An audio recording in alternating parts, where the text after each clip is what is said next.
সরস্বতী পুজো তো দেখতেই পাচ্ছ, সকাল সকাল রেডি হয়ে নিয়েছি, কারণ আমি লাইফে ফার্স্ট টাইম নিজে পুজো করছি। তো কোনোদিন আমি আগে নিজে পুজো করিনি, শুধু ওখানে অঞ্জলিই দিয়েছি। তবে এইবার আমার স্টুডেন্টদের নিয়ে পুজো করছি, আর ভীষণ জোরে জোরে গান বাজছে। আমি বেশি কথা বলতে পারবো না, কারণ বেশি কথা বললে আমার কপিরাইট পড়ে যাবে। তো চলো বেশি কথা না বলে পুজোর জায়গায় যাই, তো তোমাদের সাথে সবটা শেয়ার করি। তো এই পুজোর বাজার হাট ঠাকুর আনা সব আমার এই জেঠিমাটা করেছে, যে জেঠিমার ঘরে আমি পুজো করছি। তো এই যে ঠাকুরটা দেখো, এখন মুখ ঢাকা আছে, জেঠিমা বললো স্নান টান করে একবারে মানে ঠাকুর প্রতিষ্ঠা করে দেবে। তো এখানে ফল কাটাচ্ছিল, আর এই যে ডেকোরেশন আমি আগের দিন রাতেই করে রেখে গেছিলাম। আর এই যে আমার প্রতিমাটা দেখো, আর এখানে আমি সব ফুল টুলগুলো ছাড়িয়ে নিচ্ছিলাম, কারণ অঞ্জলি দিতে তো ফুল টুল লাগবে। তো সেই কারণে আর এই জেঠিমা আমার সব হেল্প করে দিয়েছে, ফল বাজার থেকে শুরু করে দশকর্মা, ব্রাহ্মণ সব কিছু, এবং যেই সব জিনিসগুলো দিয়ে পুজো করছি সব জিনিসগুলো জেঠিমাদের, এই পিতলের জিনিসগুলো সব জেঠিমা মিলিয়ে সব কিনে এনেছে। কত ফুল লাগবে কি লাগবে আমি তো এসবের কিছুই জানি না। তো জেঠিমা পুরো পুজোটাকে আমার উদ্ধার করে দিয়েছে, মানে একজন ওনার মতন গার্জিয়ান না থাকলে হয়তো পুজো মানে ঠিকঠাকভাবে করা আমার পক্ষে সম্ভব ছিল না, কারণ আমি তো এত কিছু জানিই না। জেঠিমা সব যজ্ঞের সেই জিনিসটা থেকে শুরু করে A to Z সব, মানে কাঁসার জিনিস থেকে শুরু করে ঠাকুরের ওনার সব আলাদা আলাদা রয়েছে। তো উনি সব জোগাড় করে আমাকে সব কিছু করে দিয়েছে, কত কি টাকা লাগবে, কোথায় কত খরচা হবে সব উনি আমাকে হিসেব টিসেব করে সব উনি করে দিয়েছে। প্রচুর হেল্প করেছে উনি, মানে উনিই পুরো পুজোটাকে করেছে। আমি জাস্ট নামে এটা আমার পুজো ছিল, কারণ আমি না বাজার করতে গেছি না ঠাকুর পছন্দ করতে গেছি। এই জেঠিমা আর আমার একটা স্টুডেন্ট ঠাকুর পছন্দ করতে গেছিলো। আর এই দেখো এইখানে সব আমাদের অলরেডি অলমোস্ট সব রেডি, আর যজ্ঞের এটা একটু পরে পাতা হবে ব্রাহ্মণ এলে। তো এখানে ফল প্রসাদ, তারপরে ওই যে আমাদের বইগুলো, আর এই যে আমার মায়ের মুখটা দেখো কত সুন্দর। তো এখানে সব ওই জেঠিমাই রেডি করে রেখেছে, মানে A to Z। আর এই যে এখানে এখন এই বালিগুলো দেওয়া হচ্ছে, আর এই যে যজ্ঞের কাঠ, কারণ যজ্ঞ ছাড়া পুজো ভালো লাগে না, তাও আবার সরস্বতী পুজো বলে কথা।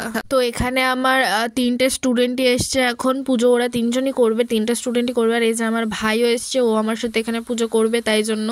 তো আমার ওই স্টুডেন্টটা, হ্যাঁ ওরা ওই যে হাইটাই এসব করছিল, যাই হোক এখানে সব মজা ফজা করছিলো, সবাই সুন্দর সাজে গুজে এসেছিলো। তো এখন আমরা ব্রাহ্মণের জন্য ওয়েট করছি। তো ব্রাহ্মণ চলে এলেই আমাদের পুজোটা স্টার্ট হয়ে যাবে। ব্রাহ্মণকে 9টায় টাইম দেওয়া ছিল সকালে, ব্রাহ্মণকে আসতে বলা হয়েছিল সকাল 9টায়, উনি এসছেন 10:30টার সময়। তো যাই হোক এখন উনি এসে পুজোটা স্টার্ট করে দিয়েছেন।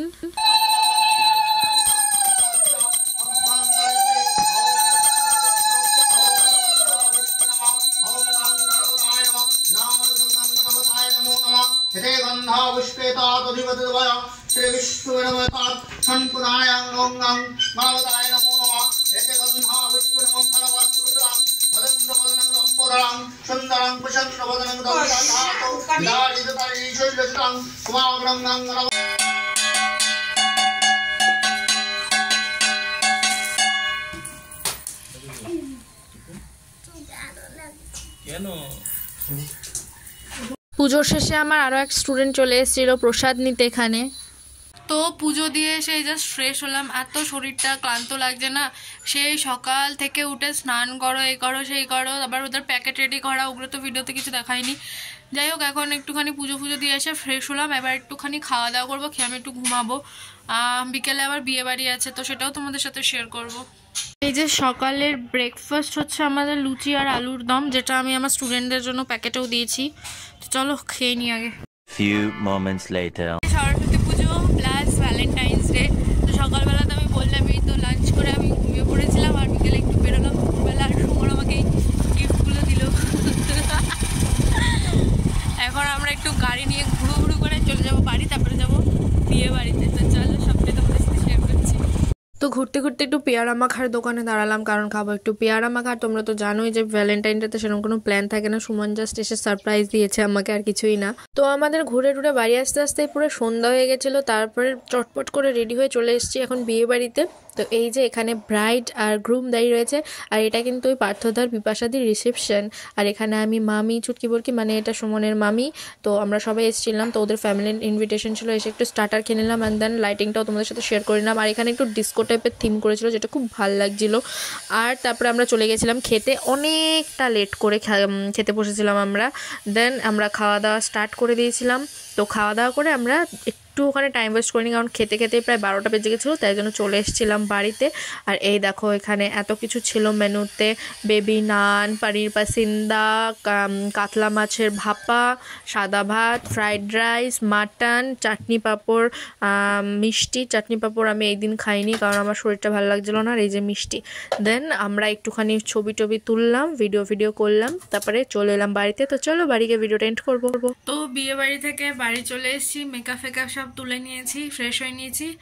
এবার ভীষণ টায়ার্ড লাগছে, জাস্ট ঘুমানোর পালা। কারণ সকালে পুজো করলাম, তারপরে ভেবেছিলাম কোথাও বেরোবো না, সুমন এসে নিয়ে তুলে নিয়ে চলে গেল আমাকে। ঘুরলাম এদিক সেদিক, ঘুরে এসে বাড়ি এসে আবার ফ্রেশ হয়ে রেডি হলাম, রেডি হয়ে বিয়ে বাড়ি গেলাম। এখন বাজে প্রায় রাত 12টা। তো এখন ফ্রেশ হব। এই ফ্রেশ হয়ে গেছি অলরেডি, কি ভুলভাল বলছি আমি, আর ফ্রেশ হয়ে গেছি অলরেডি। তো চলো ভিডিওটা তাহলে এখানে এন্ড করি। ভিডিওটা কেমন লাগলো অবশ্যই জানিও, আর ভালো লাগলে একটা লাইক করে চ্যানেলটা সাবস্ক্রাইব করে দিও। দেখা হচ্ছে অন্য কোনো ভ্লগে। তো চলো এভাবেই সবাই আমার পাশে থেকো, ভালো থেকো, সুস্থ থাকো, আর সবসময় হাসতে থেকো। বাই।